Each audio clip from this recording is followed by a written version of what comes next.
Hey, good evening, Indiana. Welcome to the HoosLeft Podcast, a show about Indiana politics, history, and culture from an unapologetically leftist perspective. My name is Scott Aaron Rogers, and I'm broadcasting from Bloomington. So, we are exactly 1 week away from primary election day here in the Hoosier State, and in the lead up to this incredibly important election, we've talked to a wide range of candidates with a particular focus on state House and state Senate races, as well as plenty of congressional candidates. So why are we spending a prime slot this close to Election Day talking to a candidate for county clerk? Well, I hope it will be readily apparent that this isn't just any race for county office, and this is an exceptionally gifted candidate. Tonight's guest is Karla Lopez Owens, and she's running to unseat an established incumbent in the state's most populous county. From her website, Karla is an attorney, a public servant, and a community advocate. Originally from Mexico, she has worked to elevate the voices of the working class and Latino communities for the last 15 years. Currently, Karla works as the Director of Community Outreach and as a Deputy Prosecuting Attorney with the Marion County Prosecutor's Office. In this role, she helps Marion County residents navigate public agencies and works to ensure government is accessible for the people it serves. Experienced in civic outreach, a frequent volunteer in the community, and a civil rights leader, she's looking to rebuild trust in local government through increased transparency and accountability, things that have been sorely lacking in Indianapolis. We'll learn about Karla's inspiring personal journey, her motivation for running, and her priorities for the office. But before we get there, you know the routine. This is an independent media project. We don't paywall content. We don't have billionaire benefactors. Only individuals like you keep this thing going. It is a foundational principle of HoosLeft and the Progressive Indiana Network that we refuse to hide important information behind paywalls in the middle of a political crisis, even if that's not in our financial best interest. So please, if you find value in this work, go to progressiveindiana.net and subscribe at the paid level. It's only $5 a month or $50 a year to help us build the infrastructure that will pop the right-wing media bubble in this state. And while a paid subscription is the best way to help us grow and sustain this project, you can help in other ways by liking and sharing on social media, commenting, leaving reviews, providing feedback, and forwarding our content to your people. You get us when you can. Mostly, we just want you here in this community of Hoosiers dedicated to making the state and its government work for all of us, not just the elite few. Please join us. Follow me on Blue Sky, Instagram, and Threads at HoosLeft.us and on Facebook, TikTok, and YouTube at HoosLeft. Progressive Indiana Network's handle is the full spelled out name on most sites, but on Blue Sky and TikTok, it's PIN Indiana. Please help us grow with a follow wherever you're at. Tell the others. Let's build a radically democratic Indiana together. Now, let's welcome to our show at this time, Karla Lopez Owens. Karla, welcome. Uh-oh, I can't hear you. Oh, we were doing so well before we went live. I'll tell you what, Karla, go ahead and drop out of the studio and then pop back in. This happens occasionally. I don't know what it is. But yeah, just refresh, and I'll see you in just a minute. So while Karla gets that figured out, I want to take a moment to tell you guys we will be here on Thursday night with Keil Roark, 9th District candidate for Congress down here in my neck of the woods. It's a week before Election Day, so we're doing a bonus episode this week. We'll have Keil here on Thursday night. Then Sunday night, I will be live hosting a PIN virtual town hall, our last of the primary season. That will be with Dr. Tim Peck, another 9th District Democratic candidate for Congress, 7 p.m. on both of those. And Karla, can I hear you now? I took the headphones off. Does that work? Can you hear me okay? I can hear you now. Perfect. Then we'll just keep it like this. All right. Excellent. Well, hey, technical difficulties aside, great to have you here. Thank you for joining me tonight. Thank you for having me. So, listen, I like to do all these candidate interviews sort of the same way. I like to start with the easy journalism questions, the who, what, when, where, right? And obviously, the what is the election. It's going on right now. Early voting is open. We're a week away from Election Day. Yeah, so that's the when, that's the what, right? Let's talk about the who. Let's talk about you. Tell us about yourself. Yes, and we can keep this as, flowing. You can stop me at any point if I'm talking too much. But I'm Karla Lopez Owens, and I'm an immigrant from Mexico. When I was 8 years old, my family and I came to the United States of America. And like many other families, we were looking for work. And my mom eventually found that in first North Carolina. She worked there at a turkey factory.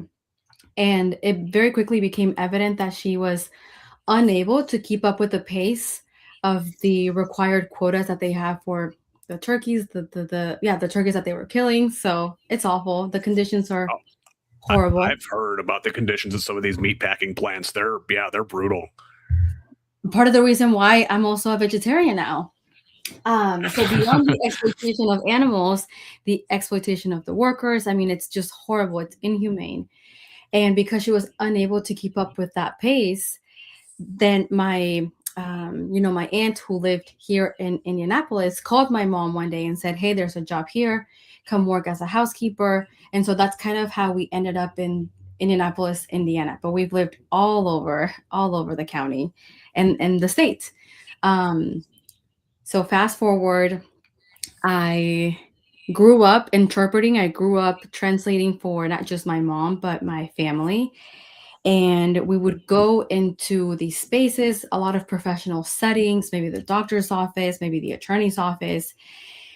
And I would do my best to be the bridge. My sisters and I would do our best to be the bridge between these professional entities and then our communities. And I think that was like my introduction into public service. And I never really stopped since then. So I've had really great experiences with people in these agencies, very helpful, but also very unhelpful experiences. And I think that's part of why, I decided to run for office. And we'll get to that in a second. But just the importance of having people who are helpful, who are kind, who understand that not everyone has the same access to these spaces. And just breaks down those barriers to make these more welcoming and more accessible and less intimidating. So that's part of the reason why I decided to run for office. And that's just a little bit about me. When I became a citizen at the age of 18 through a family-based petition, the first thing I did was register to vote. I've been talking quite a bit about that and just the importance of engaging beyond being angry online. So I got my citizenship. What a privilege it is to have citizenship and to exercise it in this way. So I digress. I will go back really quickly to, wrapping it up and kind of how I just kept building upon the work. I just leaned into it, the public service aspect of my upbringing. So my upbringing shapes a lot of my outlook in life. And I just want to, make sure that we are creating entities, agencies that are accessible, accountable, and just overall representative of the people that they are supposed to represent. Yeah, that's it's an inspiring story. You hear this a lot, I guess, from the children of immigrants, that they're sort of thrust into this role where they have to, in addition to just like being a kid and trying to navigate the scary world yourself, it's like you also have to help your parents navigate these difficult spaces, these professional environments, doctors' offices, attorneys' offices, the school, everything else. That's a big load for a kid to carry. And we do it, sometimes it's really overwhelming. But because there are a lot of people that help us along the way, we just figure it out. We teach ourselves and we just keep moving forward. Somebody asked me the other day, wasn't it hurtful, like when people were looking at you, like the professionals who are sometimes not as welcoming and who are sometimes, not as welcoming. I'll just leave it at that. They asked me if I took offense to that, if that bothered me. And I think it did initially, because you can feel through their eyes, just like the disdain that they have for people, from historically marginalized communities. And I felt that. So I would tell people it did bother me initially, but because I was just hyper focused on the work that I was there to do, I just leaned into that, because at the end of the day, I needed to make sure that I was giving the correct information to my mom, to whoever I was with at that time period. And that's what I just, I just kept hyper focused on that. And that's my game plan currently. And I can see how doing that prepared you for what you're doing now, for the role you're running for, and I think we'll get into that a little bit more. But I want to talk about the where a little bit, and you're running for clerk in Marion County, and I've had candidates for Congress in here a lot over the last several weeks as we prepare for this primary. And, you think, well, it's Congress. It's a big role, right? It's the U.S. House of Representatives. Well, your average congressional district is about 750,000 people, right?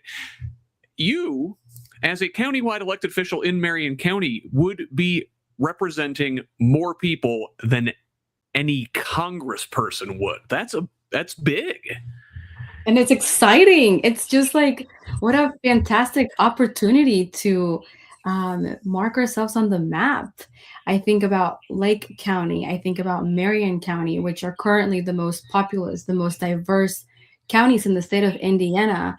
And I just don't think that the engagement is a reflection of that. And in 2024, during the November 2024 general election, Marion County had the second lowest voter turnout in the state of Indiana. And that is just like, that's unforgivable. That's just like, it's awful. We should be at the top, And and that's sort of something I want to ask about here in a little bit, but I do want to sort of get to your why. This is the more interesting W of the journalism questions, right? Why you are running for office, and I think we got at it a little bit. Number one, your childhood prepared you for this. You've seen the way how intimidating some of these spaces can be. You want to make that easier for other folks who maybe were in a similar situation to what you have been in. And you mentioned the low voter turnout in Marion County is also maybe something that is motivating you to do something about that as well. Am I on the right track? Yes, you 100% are on the right track. And I think when people ask me why I decided to run for this particular office, I say that it's a continuation of the work that I've been doing for the last 15 years. And I think the Marion County Clerk's office is a great vehicle to continue making positive change and helping people. And most recently, I'm currently employed as a deputy prosecuting attorney and as a director of community outreach with the Marion County Prosecutor's Office. I've been with the prosecutor's office for 5.5 years. And then in my volunteer grassroots work, I've been involved in a lot of different organizations, but most recently, I was the president of the Indiana Latino Democratic Caucus. We actually held elections today. I was unable to make it, but there's a new president, there's a new vice president, there's new leadership. I'm so excited. And before I was the president, I served as the voter education chair for 5 years within the Latino Caucus. And I'm deeply, deeply invested in this work. So it's a combination of all these things.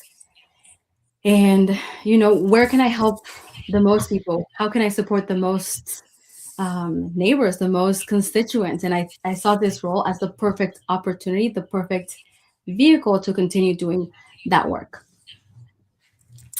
So, I mentioned we have congressional candidates around here. We've had state house candidates and Senate candidates. And just in general in this country, I feel like presidential politics especially, but national politics generally, sort of sucks all the oxygen out of the room. And we don't pay enough attention to the things going on locally. I bet a whole lot of people don't even know what the heck the county clerk does. So can you tell us what the county clerk's office entails? County clerk's office is one of the most public-facing agencies that we have in the county. And in some, the first part of the responsibilities of the clerk's office, they're fairly administrative. They're the official record keeper of court records. So they facilitate entry into the court system. Anytime you need to initiate legal proceedings against someone, you go and file the paperwork at the clerk's office. You need to get copies of documents from a case that you were involved in, that somebody else was involved in. You go to the clerk's office, child support payments, marriage licenses, and a host of other administrative procedures like that. And then on the other hand, the clerk also serves as the secretary for the Marion County Election Board, and the Marion County Election Board is responsible for overseeing countywide elections and ensuring that we have fair and free elections year in and year out, supporting with engagement, supporting with the training, with the preparing, with equipping poll workers with the resources that they need to be able to run successful campaigns.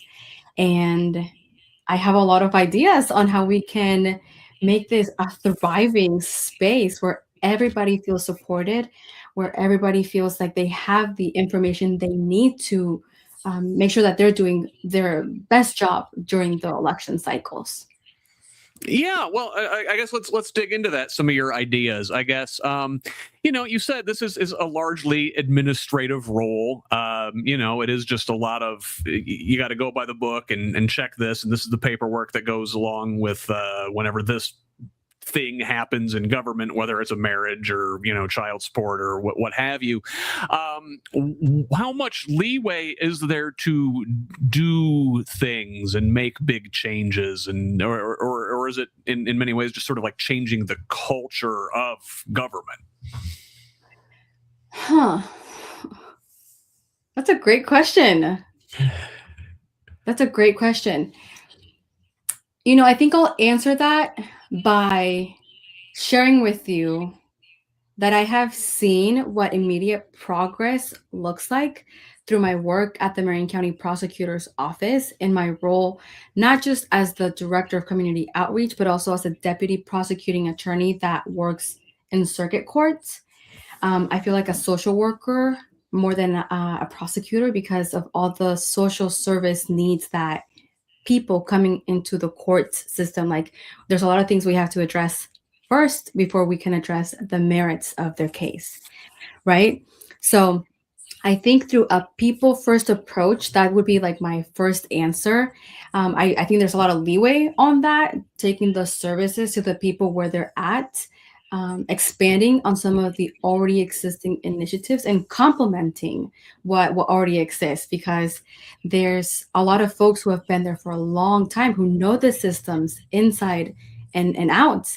And I'm gonna, lean into that and learn from these folks, because at the end of the day, I want to make sure that I'm supporting the existing work and complementing it and improving it and making it better. Yeah.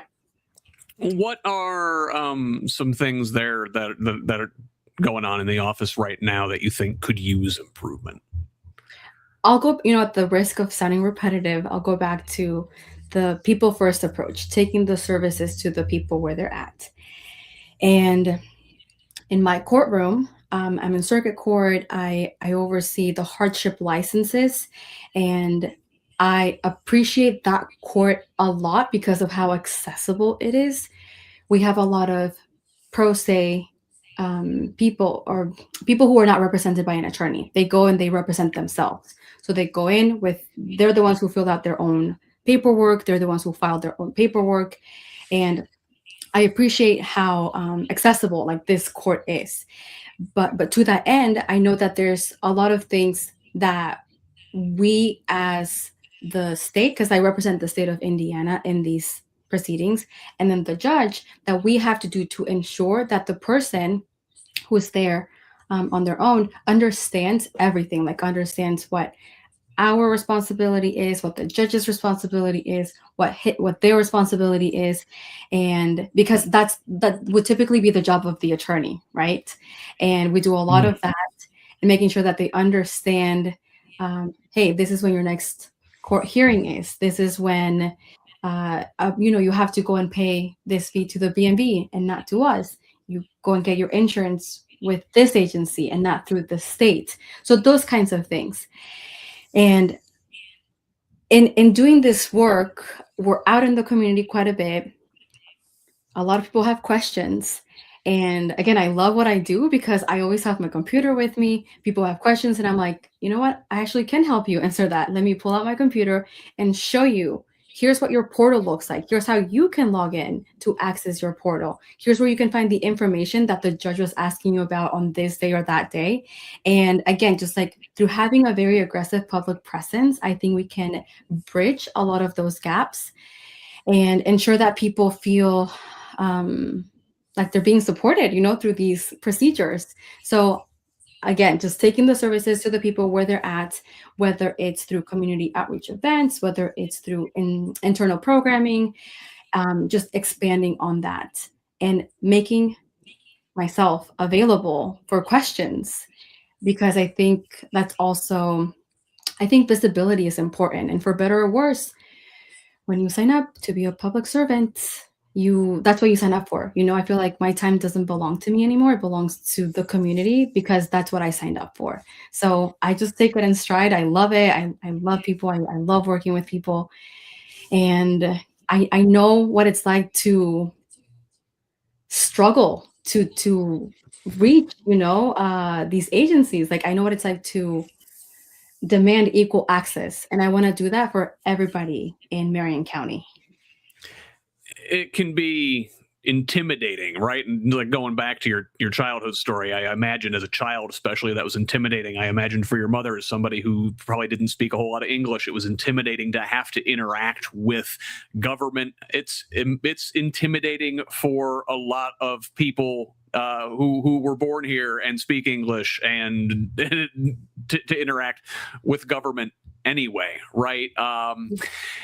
And what I hear is, like, you want to make it less intimidating, more accessible, not this scary experience that it can be for a lot of folks, I think. Demystifying the processes and acknowledging that accessibility goes beyond language accessibility, that it goes beyond disability accessibility, that a lot of poor people are dealing with issues that before I entered this court, I just took for granted. And again, payment is a big issue. Sometimes, the people coming into court don't have a credit card. They don't have a bank account. They can't make a payment online. They don't have a smartphone. They can't order a Lyft. And these are the types of things that I'm thinking about, and how can I address those issues so that we're all meeting in a great place, and we can again move forward, find that common ground, and then move forward.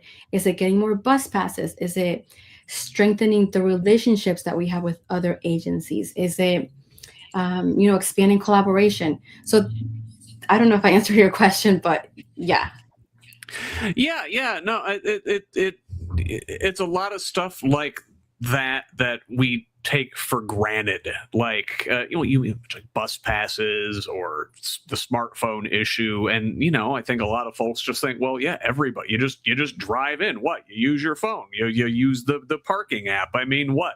And for a lot of folks, I think, especially in government, if you've been there for a while, you sort of lose touch with what it was like to struggle with that sort of thing, don't you? We have a lot of illiterate folks that come through our court system, and I find myself writing, step by step by step by step. Like, okay, now that this decision has been granted on your case, now you're going to go here. After you go here, they're going to tell you to go here. And just making sure, again, I just want to make sure that we're helping them and making sure that they feel like not just respected, meeting them with respect and dignity, but also helpful, just being helpful. And is it getting more advocates? I don't know. These are just some of the things I think about. Yeah, and you talk about going out to the community and meeting folks where they're at, and just telling hey, look, government is actually here to work for you. This is, kind of what we believe. If as Democrats, right, as liberals, we're supposed to believe in the functional nature of government. That is, it is a thing that's here to serve people. It is not this other. It is of us, and we are of it. And that's how we work together as a society. Voting, I think, is a big part of that, right? And we talked about a lot of the administrative aspects, the paperwork, the child support, the marriage license, those sort of aspects of the job. But the election angle is probably the most forward-facing, the most public-facing, probably the thing that draws the most scrutiny, I would say, from folks in and outside the community. And, obviously, this also affects government, not just in Marion County, all of Indiana, which you sort of alluded to when speaking about the low voter turnout there and how Indianapolis and Marion County should be leading. I want to say like 1 in 7 Hoosiers lives in Marion County or in Indianapolis. That is all statewide races, therefore, should be going through there. And if we had higher voter turnout in Marion County, we could be pulling up the vote totals for the whole state. Yeah, we could. We could. Should I just dive into that, or do you have a question? Well, I mean, I guess I'm leading you to talk about how why you think voter turnout in Marion County has been so low, and then how we fix that. Well, I know why voter turnout is so low, not just because I read the reports that are very accessible and obviously out there for anyone that takes the time to read. Again, it's black and white. It's right there. It's right there. Here are the studies. It's right there. It's not like rocket science. And often in these studies, when you start to ask more questions, peel back those layers, there's a couple of things that are mentioned. First, how inaccessible or how hard it is to participate in these processes for people who are transient, who are moving from place to place, maybe students, maybe younger people, maybe people who may not have had that civic education at school, or maybe it wasn't inculcado, it wasn't their parents didn't talk to them about, the importance of civic engagement. That's one of the things that's always mentioned in these reports. The barriers that people from historically marginalized communities, renters is another example. People who, again, just are moving. I moved. I went to a different school every single year of my life until I went to North Central High School. But I get it, there's a lot of instability, and voting is the last thing from your mind. So that's one reason. Another reason people mention not coming out to the polls is because there's a lack of competitive races in the primary and a lack of education around who's running, who's doing what. So again, through very aggressive public education, taking the information to the people where they're at, there's a lot of things we can do to counter this, but I digress. Let me go back to the reports that I read. And then, sorry, I've been talking so much and I'm on the verge of losing my voice again, but back to my point. So the barriers, the lack of competitive races, and then an apathy, a lack of feeling like their vote matters. A lot of people feel disillusioned. They feel alienated. They feel abandoned by these systems that are supposed to represent them. And we can get into all that, but I think, we would get into the weeds as to why the systems as they currently exist don't work for people like me and like my neighbor and like people like me and you. and only work for a select few folks. So that's some of the things that I've read in these reports as to why voter engagement is so low. Okay. And there's a lot of things that we can do, again, to reverse course and change, the trajectory of where Marion County and Indiana it can go moving forward.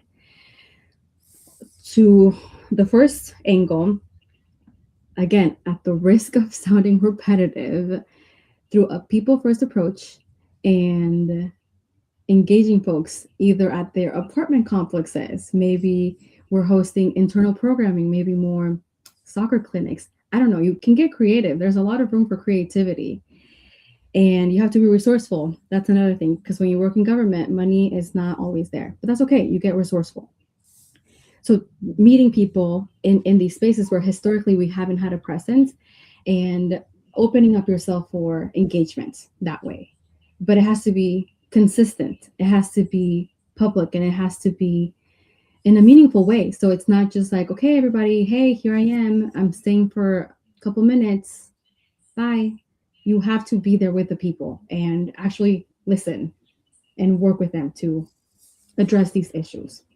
Then the second thing that I think people can do is, I think with more education, we can empower more folks. I think if people knew what their rights were, how they can get more involved in these local systems, I think there would be more of a willingness to do that. But again, the systems as they currently are designed are not working for people like me and you, and make it so hard to enter. That's in my experience, at least, and the experience of a lot of people who I know and who just express their sadness, their confusion and frustration as to why the leadership is treating us like this. And again, if you're not a party loyalist, and you can quote me on this, if you're not a party loyalist, good luck getting in there. But you know what? These systems belong to us as much as they belong to these folks. So here we go. We're going to take these services, these agencies, and just take them back to the people where they belong. So that's another, to address the reversal of this historic turnout. And I can keep going unless you want to stop right there and ask me something. Yeah, no, let me, I guess, interject, and we can start to unpack, because there's a lot there.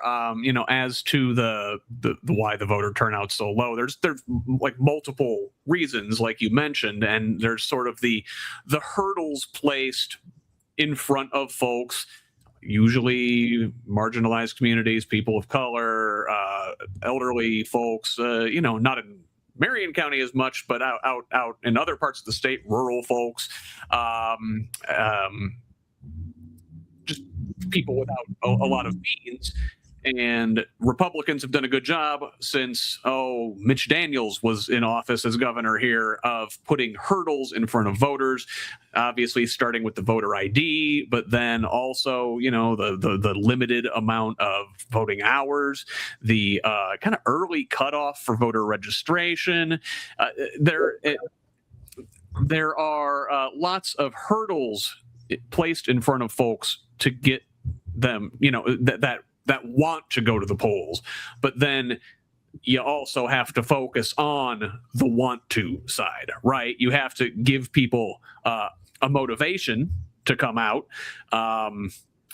Sounds like we haven't always been great about that. And then going out there and helping people along. Democrats especially have to work harder. We have to overcome the hurdles that Republicans have placed in front of us, but then we also have to give people a reason to want to jump through those hoops.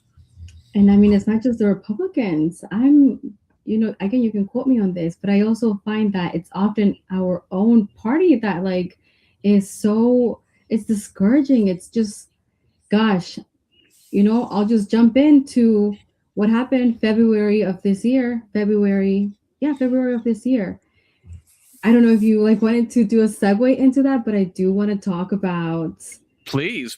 We talked about it a little bit here in these spaces. I think you're referring to Marion County Party Chair Myla Eldridge challenging the candidacies of several folks for delegate and precinct committee on a technicality, right? The rules are the rules, but also it seemed that this was targeted at a certain kind of Democrat.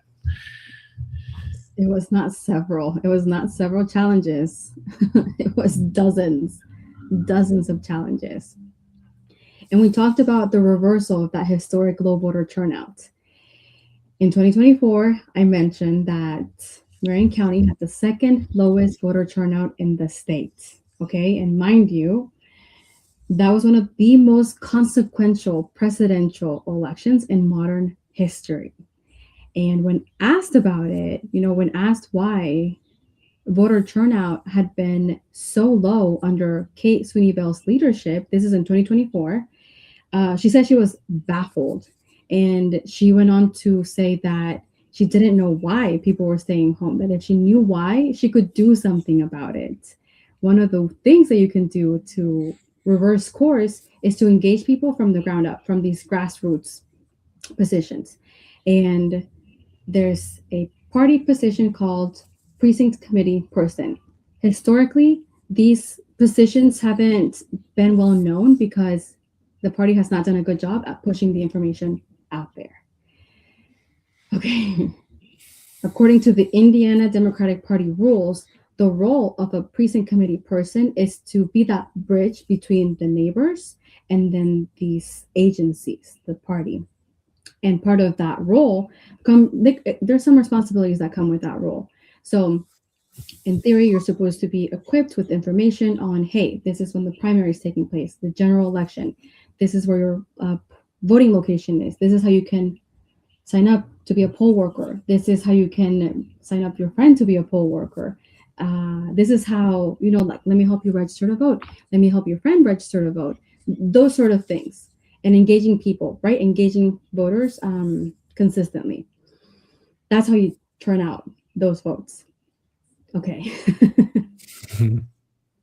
This year, 2026, we had an unprecedented amount of folks wanting to be involved. These are qualified, competent, phenomenal, fantastic individuals who have energy, who have ideas, who I think, can get us out of the hole that we're currently in.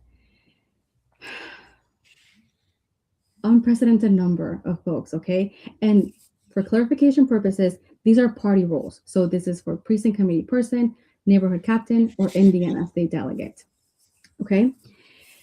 All right, a lot of people filed their paperwork to run for precinct committee person and Indiana state delegate. And, you said it earlier, party chair Myla Eldridge challenged these folks, dozens of them. And these challenges went before the Marion County Election Board because that's where they were decided and adjudicated. And Kate Sweeney Bell was the secretary, right? So she was one of the adjudicators, part of 3 folks of this panel. And they worked together. Man, that hearing was one of the most awful. It's just an awful experience, not just for me, but for so many people. It was traumatizing. It was demoralizing. The way that these challenges were being discussed. I mean, I just, for me to think back on that and think that this is how our leadership is treating people that wants to get involved. I mean, why would people want to get involved if this is how we're treating them? People were confused. People were upset. People were really upset. They felt as if they had done something wrong. They felt as if the party was suing them, that these were legal proceedings. And I had to step in and say, no, you're not in trouble. I know that this looks official. I understand that they sent this on a Friday at 5 p.m. at night, and that it's a holiday weekend, and that they're not going to respond until the following week, and they give you guys the wrong email address. I understand all of that. But you didn't do anything wrong. You didn't do anything wrong. And so again, young people, it makes me so upset to think about, honestly. So I'll backtrack a little bit.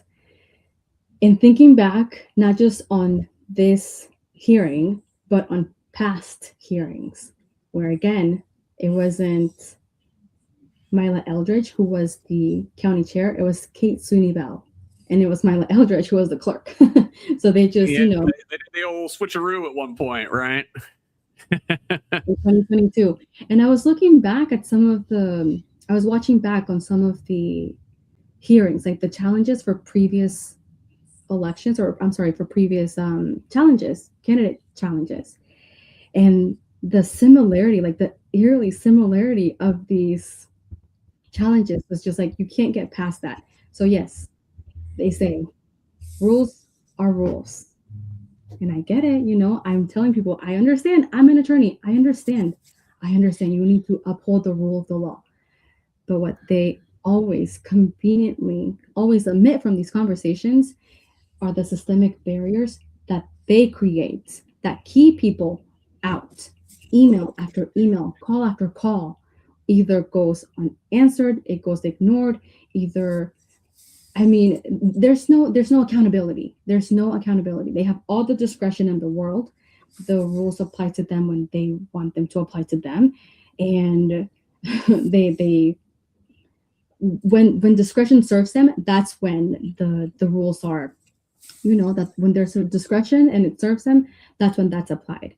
And so I don't think people are necessarily upset with the rules arguments, because from what I'm hearing, what people are upset about is the lack of understanding, the lack of genuine support that they feel like they haven't gotten from party leadership as they try to enter into understand, like, hey, how can I best serve these efforts? So instead of welcoming them, instead of creating these spaces where everybody feels like their voice is heard, that they can contribute, they just like outright reject all these folks. And so now these folks are feeling disillusioned. And again, where do we go from here? Where do we go from here? There's this sort of myth that, safe seats create extremes in both directions, that gerrymandering makes where Republicans have this seat and they're basically guaranteed to be there, and so the only real election is the primary, and you wind up getting more extreme Republicans in that area. And the same thing if you got safe blue seats, that then you wind up it's a race to either extreme, and you get far more progressive, more left folks on the Democratic side. And I found that's just not true. And what happens is you get safe seats both ratchet to the right, because money winds up capturing them either way. And on the Republican side, that makes sense. On the Democratic side, basically you have folks who do Republican stuff. They basically work for the real estate developers. They carry on the status quo. They do the establishment thing. They don't want young people and marginalized groups participating in the project. They put a D next to their name because that'll get them elected, but then they govern as whatever a centrist establishment concern. Maintaining the status quo is inherently conservative, right? So I think that's what you wind up getting on both sides. So you get the MAGA extreme side on the right, and then you get like this conservative Democrat in name only in your safe blue seats. And I think Indianapolis has suffered from that for a long time. And that, obviously there's the physical removal of folks from the voting process and from the participation process, but then you also have just the motivation problem, right? When if you've got this sclerotic, corrupt establishment, people are not motivated to come out and vote, and that doesn't just affect Marion County. Yes, that was a lot. Yes. But I agree. I mean, I just think it's a reflection of the current leadership that we have in the Democratic Party. I do. And again, I mean, I don't know. I want people to participate. I want people to come and at the very least, just come to the primaries, because if you do vote, here's another thing that ties into all of this. A lot of people don't know this, but if you want to run, and have access to the ballot, have your name show up on the ballot, either on the party rolls that I mentioned, precinct committee person, state delegate, or you want to run for council, you want to run for state representative, you want to run for state senate, you want to challenge a problematic incumbent, you have to have voted in the primary. You have to have voted in the primary. And I think that's what some of these insiders don't want you to know, because that's the rule that they keep citing over and over and over and over again, even though I know they've made exceptions. But they never talk about that, right? So at the very least, come, preserve your rights to run for precinct committee person, to run for Indiana state delegate, to have access to the ballot, to have your name show up on that ballot, and vote twice in a primary. You would think, pulling the Democratic ticket, then you can run against a city county council. Or run for a city county council. You can run for some of these other positions. So again, going back to my game plan is just, again, having this very robust robust sources of information where people feel like, okay, I don't know this, but I know where to get it, or I know someone who can help me answer this question, and feel supported in that process. And just not having that information out there and accessible and present, and going out and finding people and putting that information out there and telling it to them, then that benefits power, regardless of party. That just keeps the same people in place. They don't want new people coming in and challenging them from any direction. And somebody not in Indianapolis, I'm down here in Bloomington, but I hear the same thing, from folks in South Bend and Fort Wayne and Lafayette and wherever. We depend on that turnout in Indianapolis, in Marion County, to drive up the statewide numbers. And if y'all aren't carrying that load, it affects all of us in things like the presidential races and the Senate races and statewide ballot measures and things like that. We need y'all to get your stuff together. We need help. We need help. And I think it also starts from the ground up. It's like, yes, races like this are so important and some of the most consequential elections, but we need so much help. And that's what I keep telling everyone in the work that I do through the Latino Caucus, through this organization, that organization. We need support. Like, the work already exists. We need resources. We need you to lend us not you, but just in general. I think unity is also like a really big thing that I want to promote. I want to work with the party. Like, I'm very critical of the party, yes, but it's because I care. Like, I want to make it better. I identify, as a socialist Democrat. I identify as a progressive Democrat. I want these systems to work for all of us. And we can't get there until, folks who have a strong hold, like a chokehold on these positions, either come together and work with us in a meaningful and genuine and honest way, or just we replace them. And the only way to do that is with organized people power, it seems, because, you talk about needing these resources, and resources usually cost money. And it turns out they're the people with the money, and you got to go through them. You got to kiss the ring. You got to beg and say, oh, yeah, we'll do things your way if you want any of those resources. And so we have to, going back to what we were talking about way earlier, getting resourceful, making do with what we have. And I guess bringing it full circle, that's sort of how we have to take these mechanisms over, is from the ground up with overwhelming people power. And it's going to be a collective effort, a very collective effort. You're right. But I think that through this work, we can create an unprecedented wave of civic engagement that meets the moment, that meets where we're at right now. Because there's a lot of energy and there's a lot of enthusiasm and there's a lot of ganas, there's a lot of will. There's where do we go? What do we do? How can we change? How can we reverse course, not just with the low voter engagement, but just overall where we are as a country? And again, it starts, with us, with coming together and building coalitions, strengthening lines of communication, and being patient, also having grace, because it's not always going to be perfect. We're going to make mistakes. I make mistakes all the time.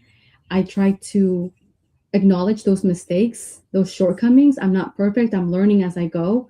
And I welcome criticism. I welcome it, because that's how we build upon what already exists, and again, create systems that work for all of us and not just 3 people and a few right. Well, that's how you learn, that's how you grow. And sometimes you'll get pushback from establishment folks. So, like, wait your turn. You don't challenge the incumbent. You don't take on somebody that's already in an office. And it's like, well, that's how we get the low voter turnout. If there's no choices, people aren't going to come out there, especially with a Democratic primary. You mentioned, one of the reasons a lot of those folks had their candidacies challenged for delegate or whatnot is because they had voted in a Republican primary. And I'm sure folks had different reasons for doing that. It was 2024. They wanted to vote against Donald Trump, try to get a more moderate Republican there. They wanted to vote against Mike Braun. There was a large-scale public, campaign trying to tell people to do these things. That was Recenter Indiana that put that campaign together. And, it strategically, that may have been a good thing to do. And even take that away, take away the Republican extremism. A lot of times in these Democratic races, there's no contested races. So why would you even bother to come out and pull a Democratic Party ticket if you're not really voting for anything? You're just giving your stamp of approval to somebody that there's only one candidate for the office. And whereas in the Republican primary, there may be challenged races, So it's important to have as many Democrats running for every office, including the contested ones. Yeah, I mean, democracy is good. Everyone should have access to the ballot. That's, democracy is good. Oh, gosh. Yeah, I was going to say something else, but I lost my train of thought. Sorry, I talk too much sometimes, but and hopefully that excitement, it carries into November. It draws more people into the process. Maybe people that wouldn't have come out before are now engaged civically, and they'll vote in November now, whereas maybe they hadn't before. So, that is a good thing. Yeah, there's a lot of people, first-time voters, young voters, new citizens who understand what's at stake. Republicans have told me they're going to vote for me because they've seen the work that I do. They know that I'm a public servant. And again, they believe in this vision that we have of having offices in local government that serves everybody. And to that end, it's just been really fantastic engaging with people in this way. I think primaries are great. Competition is good. And if you can stand on your track record, then you should welcome that. I welcome that. I'm not an elected official, but I'm also running for a precinct committee person and Indiana state delegate. So please vote for me. If you live in Irvington, if you live in the East Side, Karla Lopez Owens, I will show up there on that ballot 3 times. Well, I guess to that end, in addition to on the ballot 3 times, where else can folks find you, learn more about you, learn more about your campaign? How can they donate? How can they volunteer?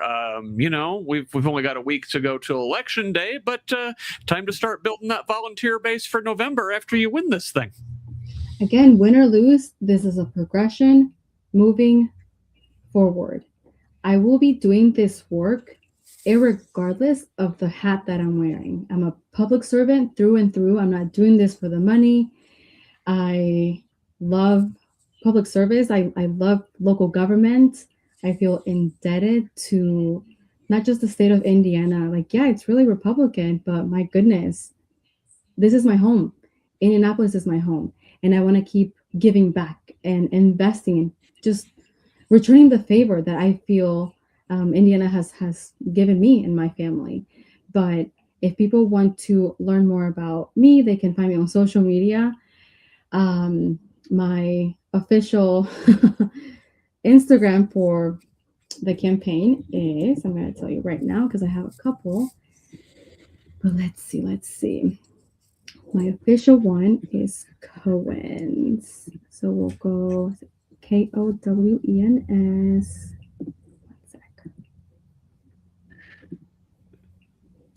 And then your website is KLO4change.com. That's with the number 4.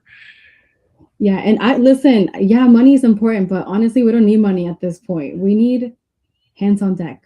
We need help making phone calls. We need help canvassing, working the polls the day of the election. And let me tell you, this has been a collective effort. This has been an effort put on by the people, and we wouldn't have gotten as far as we have without everybody just coming together. And I love you guys. I hope you know that. I feel so indebted to you. I'm so grateful. I'm so honored to do this work with you. But yes, my website is Keil for Change. You can find me there. You can also email me at Karla, Karla at KLO, the number 4 change.com. And again, social media. I have a Substack. I'm about to publish something here soon, summarizing everything I've been talking about. I love Substack. My friend Leslie Salazar, who's also part of the Latino Caucus, introduced me to it, and I just never looked back. Well, we also love the Substack. We've built the whole Progressive Indiana network on it, so indebted to them as well. Listen, folks, only a week to go till Election Day. If you're in Marion County, Karla here could really use your vote.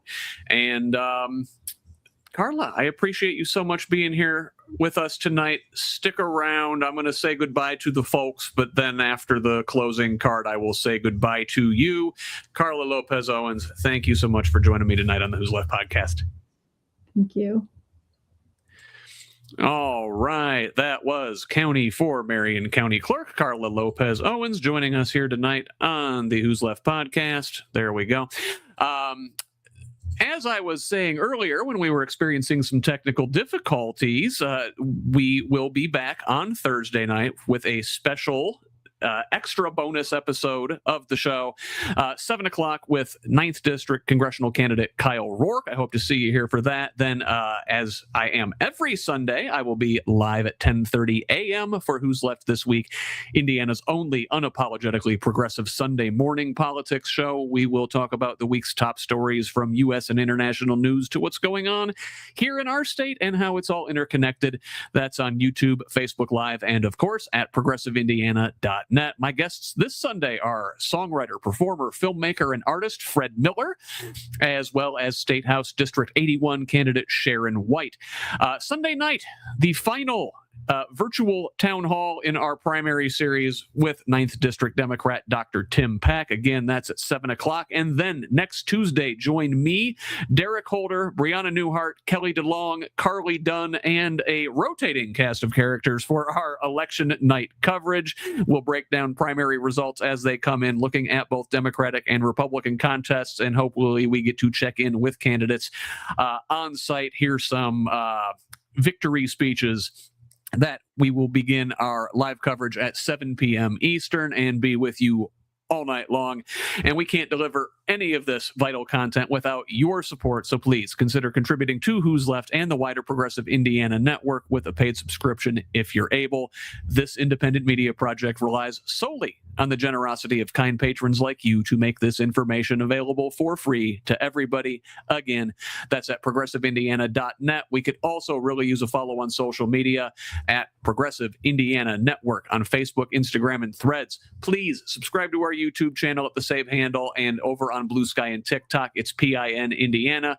You can find me on most social media sites at Who's Left. Direct message me anywhere with feedback, tips, ideas, concerns, or email me directly at scott@whosleft.us. Finally, please forward the show to a friend and have them pass it on too. Let's keep building this project and a truly democratic state, one conversation at a time. Until the next one, this has been the Who's Left Podcast. I'm Scott Aaron Rogers. Love each other, Indiana.